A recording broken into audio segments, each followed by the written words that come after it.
Si BS21 di daw pwede sabay magamit pag naka-mic. Bala ko kasi bumili ng dalawa. So para masagot yan, so ito yung Platinum Dynamic mic ko. Ito yung ginagamit ko kapag kumakanta ko dito sa Aurashare BS21 speaker. So ito na yung mic, kukunin ko na siya. So first, buhayin muna natin yung Aurashare speaker. So i-connect lang natin. Ayan, meron siyang pinakang mic adapter kasi minsan ginagamit ko siya sa sound card.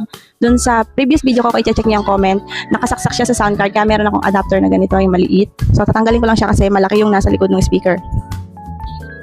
So ayan yung pinakang dulo niya talaga.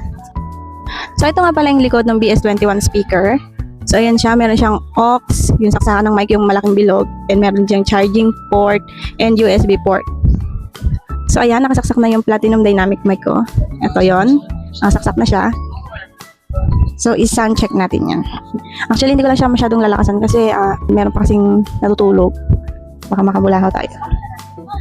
Ayan. I-on ko lang siya. Ayan. Hello, sound check. Ayun, ganun siya. Gumagana siya. So, isa pa. Tetest ulit natin. Baka hindi kasi kayo naniniwala eh. Hello, sound check. Hello, sound check. 1, 2, 3. Ayan, narinig nyo yung tunog ng dynamic microphone dito sa speaker.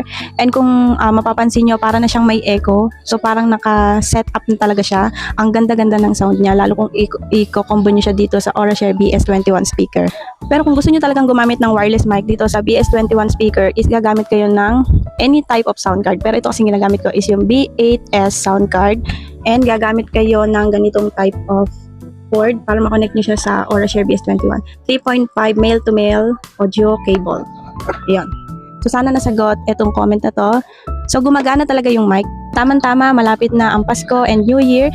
So kabi-kabila na naman yung mga party-party dyan. So perfect na perfect tong dalawang to. Kaya kung ako sa inyo, i-click nyo na yung basket o yung link sa comment section at mag-check out ka na.